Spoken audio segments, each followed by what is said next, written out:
ये है तुम्हारा तरीका जिस पर तुमको रहना वाजिब है।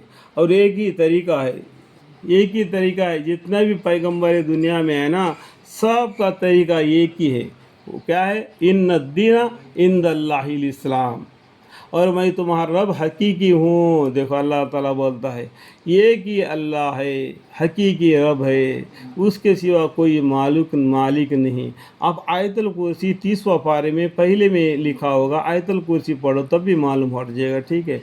और मैं तुम्हारा रब हकीकी हूँ, सो तुम मेरी इबादत क्या करो। किसकी? एक अल्लाह की। ट्रिनिटी में मत जाओ, बहुतों में मत जाओ, बहतों में मत जाओ, अकेले में इबादत को। तौहीद, एक कुरान क्या है? तौहीद के तरफ दावत देता है, एक अल्लाह की इबादत करने के तरफ एक कुरान दावत देता है, ठीक है। और उन लोगों ने अपने मर्दानी में इख्तलाफ पैदा कर लिया, अपने अपने दीन इस्लाम में ये लोग क्या क्या इख्तलाफ पैदा कर लिया। तो सबसे पहला कौन थे? आदम अलैहिस्सलाम थे। उसके बाद में दादी माँ हवा थी, तो दोनों भी मुसलमान थे, उनके औलाद भी मुसलमान होना चाहिए ना। तो दिन ब दिन आगे बढ़ गए, तो लोगों ने क्या किया, जिस तरीके से हरकतें कर रहे थे, और शैतान ने भी इजाज़त लिया था अल्लाह से और उनको गुमराह कर दिया, तो ये लोग क्या किया, अलग अलग मजहबें बना लिए। ये शैतानी हरकत है। तो इस्लाम को छोड़कर जो दीन को मानता है वो बातिल के तरफ जा रहा है। अल्लाह को छोड़कर जो इस्लाम को मानता है वो अल्लाह की रास्ता है, यहदिना सिरातल मुस्तकीम। और कल क़यामत के दिन दाहिने हाथ वाले कितने होंगे, बाएं हाथ वाले कितने होंगे, आपको मालूम पड़ जाए कि शैतान कितना आदमी को गुमराह कर दिया।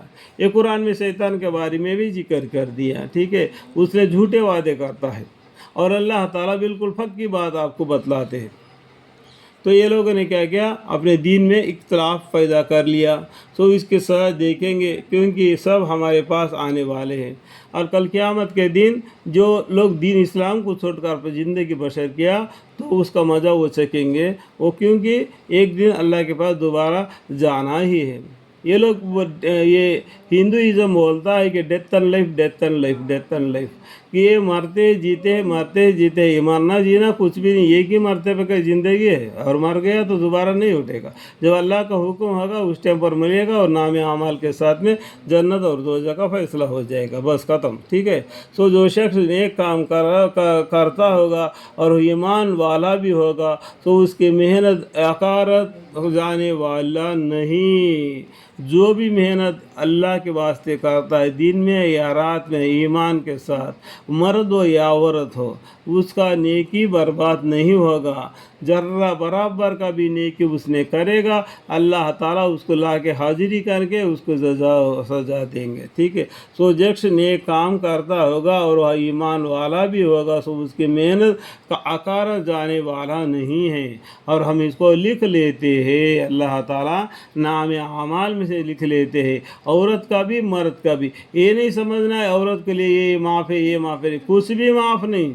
इस्लाम सब के लिए बराबर है, औरत के लिए भी मर्द के लिए भी। मर्द माना मस्जिद में जाके नमाज़ पढ़ता है, औरत अपने घर में नमाज़ पढ़ती है, और ठीक है। और जो कमज़ोर आदमी था, बीमार आदमी भी घर में नमाज़ पढ़ सकता है। ज़बरदस्ती कुछ भी नहीं रखा अल्लाह ताला दीनम तक की बात को जानने वाले बारीक बिन बाखबर है, ठीक है। और हम जिन बस्तियों को हज़ाब से या मौत से फना कर चुके, उनके बाशिंदों के लिए ये बात नामुमकिन है कि वह दुनिया में फिर उलट कर आवे। देखो, दो आदमी मर गया तो दुनिया में दोबारा लौट कर नहीं आएगा, यहाँ तक कि जब याजूज और माजूज खोल दिए जाएंगे। तो याजूज माजूज एक कौम है, बहुत ताकतवर है, वो लोग दुनिया में आके फसाद फैला रहे थे। सुलेमान अलैहिस्सलाम यानी जुल्करनैन, तो उन्होंने क्या किया कि एक दीवार बना दिया, उस दीवार को चाटते ख़त्म होने के लिए नज़दीक आ जाता है तो गुरूब हो जाता है। तो تو وہ لوگ کیا کرتے ہیں، چلو جا کے آج سو جائیں گے اور کل بسا ہوا کو جیب سے چاٹ کے اس کو فنا کر کے اور دنیا میں آئیں گے۔ تو وہ اس طریقے سے قیامت تک وہ چاٹتے رہیں گے اور آخر میں ان کا ایک لڑکا پیدا ہو جائے گا، وہ بسم اللہ الرحمن الرحیم کر کے وہ دیوار کو چاٹے گا تو دیوار فنا ہو جائے گا، سرخ پڑ جائے گا، اس میں یاجوج ماجوج آئیں گے اور دنیا میں بہت ہلہ مچائیں گے۔ تو عیسیٰ علیہ السلام کو دنیا میں تب آنا پڑے گا ان کو ختم کر کے دنیا میں امن پھیلانے کے لیے دین اسلام، اور ٹھیک ہے۔ اور وہ غایت کثرت کی وجہ سے ہر بلندی سے جیسے پہاڑ و ٹیل نکلیں گے، معلوم ہوگا اس طریقے سے پہاڑ چل آ رہے، اتنے بڑے طاقتور آگے دنیا میں بالکل تر کر دیں گے دنیا والوں کو۔ سبھی آدمی یا اللہ ان سے بچا، یا اللہ ان سے بچا کر کے دعائیں مانگیں گے، اللہ تعالیٰ عیسیٰ علیہ السلام کو دوبارہ دنیا میں بھیج دیں گے، تو ان کا خاتم ہو جائے گا اور دین کا بول بالا ہو جائے گا۔